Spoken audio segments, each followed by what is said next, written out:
இங்கே வந்திருக்கிறதுக்காக நான் ரொம்ப பெருமைப்படுறேன்.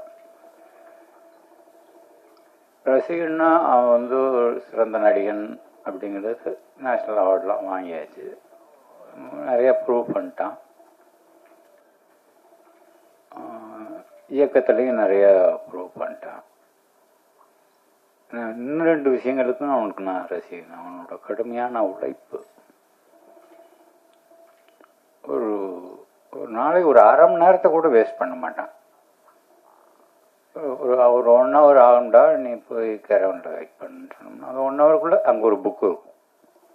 ஏதாவது படிச்சுக்கிட்டு ஏதாவது ஒன்று வேலை பார்த்துட்டே இருக்கிறதுன்றது அது அவன் படத்தில் மட்டும் இல்லை. ஸோ ரொம்ப வெயில், நான் திடீர்னு ஒன்றா ஃபோன் பண்ணி ரொம்ப வெயில் ஜாஸ்தியாக இருக்குடா, இந்த மாற்றுத்திறனாளி குழந்தைகளை வச்சுட்டு ரொம்ப கஷ்டமாக இருக்கு, 1000 பேரை வச்சுட்டு கொஞ்சம் சப்போர்ட்டுக்கு கொஞ்சம் ஆள் வேணும் அப்படின்னு அவனை கூப்பிட்றதுக்காக தயங்கி கேட்டேன். வரவா, எப்போ அவன் இப்போ இன்னைக்கு வருவா அப்படின்னு கேட்டாங்க. இப்போ கிளம்புறேன், என்ன வீட்டில் தான் இருக்கேன், நான் 10 நிமிஷத்தில் கிளம்புனேன்னா 5 மணி நேரத்தில் வந்துடுவேன். அது மாதிரி மற்ற ஆளுகளுக்கு உதவுறதுலையும் அவனுக்கு இருக்கிற அந்த மனசு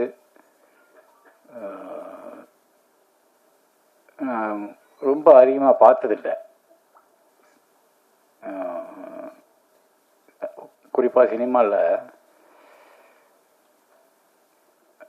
தான் நடித்த படமாக இருக்கட்டும், நடிக்கிற படமாக இருக்கட்டும், மற்ற ரொம்ப சொன்ன மாதிரி அவனுக்கு பிடிச்ச அப்பா மாதிரியான படங்களாக இருக்கட்டும், அந்த மாதிரி சின்சியரான அட்டம்ப்ட்ஸ் எல்லாத்தையுமே வந்து எல்லாத்துக்கும் சப்போர்ட் பண்ணுறதுல அவனுக்கு ஒரு பெரிய மனசு இருக்குது. அது எல்லோரும் கண்டிப்பாக பாராட்டி தான் ஆகணும். அதுபோக இங்கே வந்திருக்கிற எல்லாருக்கும் வாழ்த்துக்கள். தன்ராஜ், நீங்கள் நல்லா தான் தமிழ் பேசுகிறீங்க, ஒன்றும் பிரச்சனை இல்லை.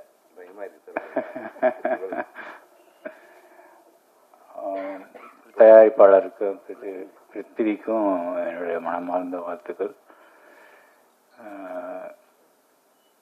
கனி, இந்த குணம் மட்டும் உங்ககிட்ட இருந்ததுன்னா உன்னால் இன்னும் ஒரு 1000 பேர் பிழைப்பாங்க. அதை மட்டும் விட்டு கொடுத்துடாது, அதுதான் உன்னோட பவரை. வாழ்த்துக்கள் அனைவருக்கும் வாழ்த்துக்கள். தயவு செஞ்சு எல்லாரும் பேர் சொல்கிறேன்னு மன்னிச்சுக்கோங்க. நன்றி, வணக்கம்.